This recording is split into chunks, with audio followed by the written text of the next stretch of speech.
محمد سعد بلاوي حيلي ما جرتها وريري بوريري waxa la ilaha in wax la dhaxo koreed haduu guntiga ku galo koomeel buu ka qaniini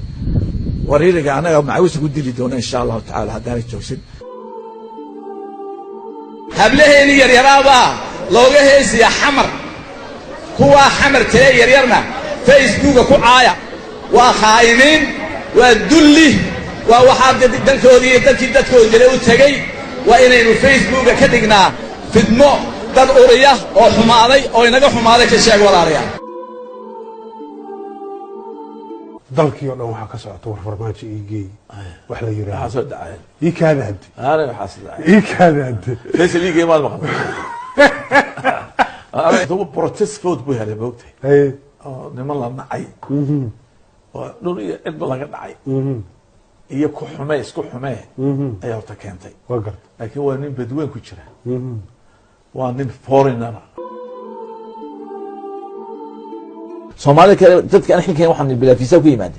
laakiin nin xil haya oo siyaasi marka la arkay ku balbala iska dhex socda ma hargeysa de waxa weeye nin kristaan oo kale diintii fadhiya ma ogaan sanadka nin kristaan diin fadhiyo ma diin Soomaali weyn buu fadhiya oo dadka naga waalaya daba ka waan qabanaaba weey waxaa jirtay in nin wariye ah dhinacana musaacadada ka shaqeeya oo ina coldoon oo muqdisho ka yimid mar alla markuu ka soo degay hargeysa waa la xiray anigu tooga leh awo dimuqraadinimadii anigu haddaan ahay marka dawladda jecsan tahay wuxuu sameeyay isagu muqdisho tagay wuxuu ka sheekeeyay wixii dhacay manika farmaajo u heesay haye hees amaanta u qaaday laakiin awo dimuqraadiyadii security wixii khatar ku haya oon xirina de kolba wad ogtiino mid NGO yar haysan jiray oo kolba ka dhigan madaxweyne tamay laga soo qaado ninkan la yiraahdo khayre saacid may dooran wuxuu leeyahay walay doortay Soomaaliya doorto ayo hilkooda xitaan dooranay wala magacaabay magaca madaxweyne farmaajo insha Allah taala ka wada xiriirina ya dadkii wax xukumi jiray ma ogtahay anoo ninkan awslaa hadiis ku qaadan meena awska iibin jiray kuwa waan isaga eegina wuxuu awood u leeyahay ka yaray magaalada saaya NGO ka shaqeyn jiray Noruchi Refugees and Council ka shaqeyn halka in la joogo waa daayeer weeyaan kursi aanu qalmin la saaray Ethiopia dadkana waa lagu dhibaa waa lagu humiliate gareeyaa dumarkeena u badan dad ka wada waan kala hadalnaa safiirka Ethiopia laakiin wali abuse ku socdaa waxa weeye dawladda Ethiopia ayaa xuduudda ka mas'uula federal government-ka marka ka tarawdid tago jaale waxa baasaboorka ay dukumentka ay dawladda federaalka laakiin waxa weeye iskala ka shanaad askar yar yar oo leeyahay iskuul waxay booliisiya oo isku wada reera oo isku jira magaalada saychek boysintoodu isku jira maxaa oran karaa 5 kilomitir ay dadkeena dhiba oo reer qura ka tirsan ina amarka reer qura ku atumo ku tunto oo dadka kale ku abuse gareeyo wax ma ogaan kareema dawladdu waxaan sheegaynaa in arrintaasi ay ka dhicin karto in qabailku isdilaan aanu qabiil ma xukumi karo no reer xukumi karo dawladdu isku shaar u gaashado tii Maxamed Siyaad bare ayaa lagu arkay wixii ka raacay wadi ogeeyay lagu yaqaan madaxda Soomaaliya in mar kastaba gacanta wax siisay qaniinaan waa caado ay yaqaanaan tii bay ku celiyeen muumay kala hadin dalka Imaaraadka oo ahaa dalka qura ee Carbeed ee inoo furay khadka markii dawladda Siyaad bare burburtay ee Soomaaliya isku qasantay baasaboorka ogolaaday baamisharigeeni furay oo maanta arkaysa inta baamisharaga joogta tikadihiina camiray haddana macaawino ugu daray Soomaaliya insaan loo galana oo dadka iyagoo dawladda ahayn waxaas oo lacag siiseen waxaas oo tababar siiseen maanta taayid ku abaal gudayna war ka xunay lama qaybsan marka waan salaamid ka nahay ceebtaasna waa ceeb ku kooban Soomaaliya sidoo hore u sheego waxaan yiri qofka waxba ahayn baynu ka dhignay hero inta yar iska muraaqootay qabla xabxabka in horta laga dhigo hero